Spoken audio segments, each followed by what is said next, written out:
Guys, Excel में कोई भी रिपोर्ट बनाने के लिए डेली बेसिस पे हम x lookup and B lookup का यूज करते हैं। आज हम इस वीडियो में ऐसा कुछ सीखने वाले हैं जिससे B lookup and x lookup use करने की कोई ज़रूरत ही नहीं पड़ेगी और आप करेंगे भी नहीं ये वीडियो देखने के बाद। हमारे पास यहाँ पर सेल्स का डेटा है जिसमें डेट है, प्रोडक्ट आईडी है एंड एम्प्लॉय आईडी है और यहाँ पर सेल्स क्वांटिटी है।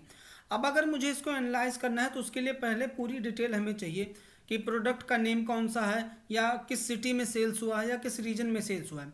तो आइटम नेम लाने के लिए, रीजन नेम लाने के लिए हम क्या करते हैं, बेसिकली अभी तक बी लुकअप का यूज करते हैं या एक्स लुकअप का यूज करते हैं। तो आज हम इसको नहीं यूज करेंगे। तो चलिए आज हम क्या तरीका नया यूज करने वाले हैं उसको हम देख लेते हैं। तो मान लीजिए हम एक ऐसी सेल्स कंपनी में है जहाँ पे डेली हमारे पास सेल्स होता है और हमारे पास डेटा आता है। तो ये हमारे पास सेल्स का डेटा आता है और यहाँ पर हमारे पास प्रोडक्ट की डिटेल पड़ी है। जितने भी हमारी कंपनी में प्रोडक्ट हैं वो सारे एक सीट में डली हुई हैं जिसमें प्रोडक्ट का नेम है, कैटेगरी है और एमआरपी है। अगला है हमारा यहाँ पर कौन एम्प्लॉय किस एरिया का है, किस सिटी में है और उसका रीजन क्या है, वो डिटेल यहाँ पर पड़ी है। तो अब जो हमारी सेल्स रिपोर्ट आती है इस तरीके से आती है। तो अब इसको हमें एनालाइज करना है। तो सबसे पहले हम क्या करेंगे, इसको हमें टेबल में कन्वर्ट करना है। टेबल में कन्वर्ट करने के लिए अपने कीबोर्ड से हमें प्रेस करना है Ctrl+T। इसके लिए हम प्रेस करेंगे Ctrl+T और आपको ये ध्यान देना है कि यहाँ पर जो टिक दिख रहा है माई टेबल हैज़ हेडर, ये चेक होना चाहिए। उसके बाद यहाँ से आपको ओके करना है और यहाँ पर अगर आप देखें यहाँ पर टेबल नेम आ रहा है तो इसको टेबल नेम करेक्ट कर लीजिए। ये है हमारा सेल्स का, तो हम इसको कर देंगे सेल्स। फिर जाएंगे अपने प्रोडक्ट डिटेल पे, इसको भी Ctrl+T से इसको हम टेबल में कन्वर्ट करेंगे और इसका भी नाम हम कर देंगे प्रोडक्ट। फिर आएंगे एम्प्लॉय डिटेल पे, इसको भी Ctrl+T की मदद से हम टेबल में कन्वर्ट करेंगे और इसका भी नाम हम चेंज कर देंगे एम्प्लॉय। तीनों टेबल के नाम हमने दे दिया और तीनों को टेबल में कन्वर्ट कर दिया। उसके बाद हमें किसी एक टेबल पे क्लिक करना है और यहाँ पर मिलेगा हमें पावर पिवट का विंडो, इस पर हमें क्लिक करना है। यहाँ पर दिखेगा ऐड टू डेटा मॉडल, इस पर हमें क्लिक कर देना है। जैसे हम इस पर क्लिक करेंगे ये डेटा हमारा पावर पिवट का विंडो में खुल जाएगा। यहाँ पर हमारा डेटा आ गया। अब इसको हमें मिनिमाइज करना है। एक्सेल में फिर से हम जाएंगे, अब दूसरा टेबल पे आएंगे, वहाँ पर क्लिक करेंगे, सेम इसको भी ऐड टू डेटा मॉडल में कर लेना है। दूसरा भी आ जाने के बाद उसके बाद हम फिर से सेम तीसरा टेबल भी इस तरीके से अपने डेटा मॉडल में ऐड कर लेंगे। अब अगर आप यहाँ पर देखेंगे यहाँ पर तीनों टेबल हमारे पास आ चुके हैं। अब हमें यहाँ होम टैब में रहते हुए यहाँ पर व्यू में जाना है, यहाँ पे क्लिक करना है डायग्राम व्यू। यहाँ पर जब हम क्लिक करेंगे हमें इस तरीके का डेटा यहाँ पर दिख जाएगा। वो टेबल सेल्स का टेबल, प्रोडक्ट का टेबल और एम्प्लॉय का टेबल। सेल्स का टेबल हम यहाँ पर नीचे ले लेंगे, प्रोडक्ट का टेबल थोड़ा इधर, कहीं भी रहे उससे कोई फ़र्क नहीं पड़ता, थोड़ा सा मॉडलिंग अच्छी होगी। अब यहाँ पर हम क्या करेंगे, सबसे पहले प्रोडक्ट आईडी उठा के प्रोडक्ट आईडी से मैच कर देंगे। दूसरा क्या है, एम्प्लॉय आईडी उठा के हम एम्प्लॉय आईडी से मैच कर देंगे। तो इस तरीके से हमने product ID and employ detail से अपने सेल्स डेटा को लिंक कर दिया। अब यहाँ पर हमें मिलेगा होम टैब में, यहाँ पर मिलेगा हमें पिवट टेबल, इस पर हमें क्लिक करना है।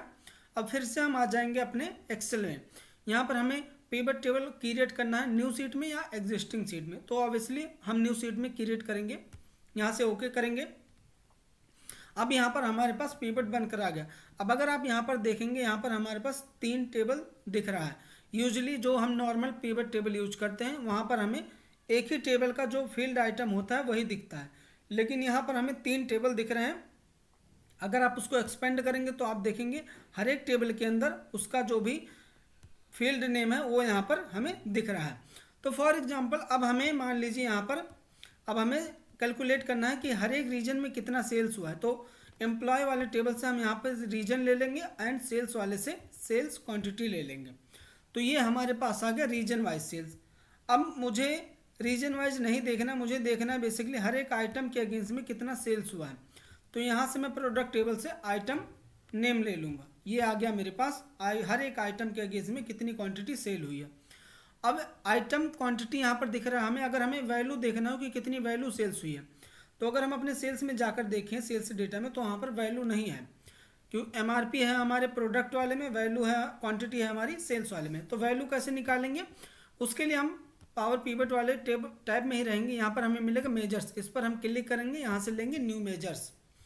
सबसे पहले हम इसका नाम दे देंगे यहाँ पर नाम देंगे टोटल सेल्स वैल्यू, ये हमने नाम दे दिया।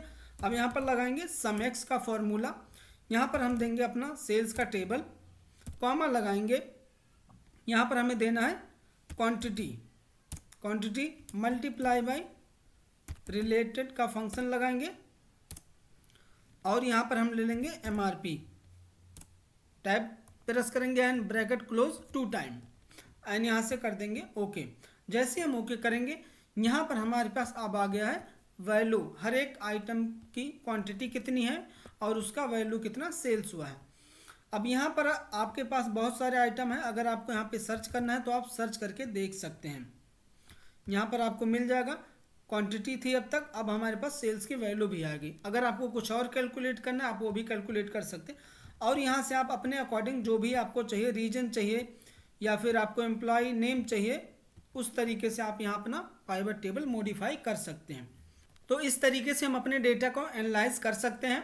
और जब भी हमारे पास कोई नया डेटा और आता है तो हमें क्या करना है, अपने सेल्स डेटा, अपने सेल्स वाले सीट में जाना है, यहाँ पर बस हमें जो नया डेटा है हमारा यहाँ पर उसको पेस्ट करना है। उसके बाद अपने फिर से पाइवट टेबल में आना है और यहाँ से आके हमें यहाँ से रिफ्रेश कर देना है। बाकी सब वो ऑटोमेटिक हो जाएगा, जो भी लुकअप वाला काम है वो ऑटोमेटिक हो जाएगा, हमें बस कुछ नहीं करना है, रिफ्रेश करना है। तो गाइस आज हमने सीखा कि वी लुकअप एक्स लुकअप को स्किप करके पावर पिवट को यूज कैसे करें। तो गाइस कैसा लगा ये वीडियो आप हमें कमेंट करके ज़रूर बताएं, और अगर अच्छा लगा तो वीडियो को लाइक, चैनल को सब्सक्राइब करना बिल्कुल ना भूलें, और अपने फ्रेंड के साथ ये वीडियो ज़रूर शेयर करें। Thank you.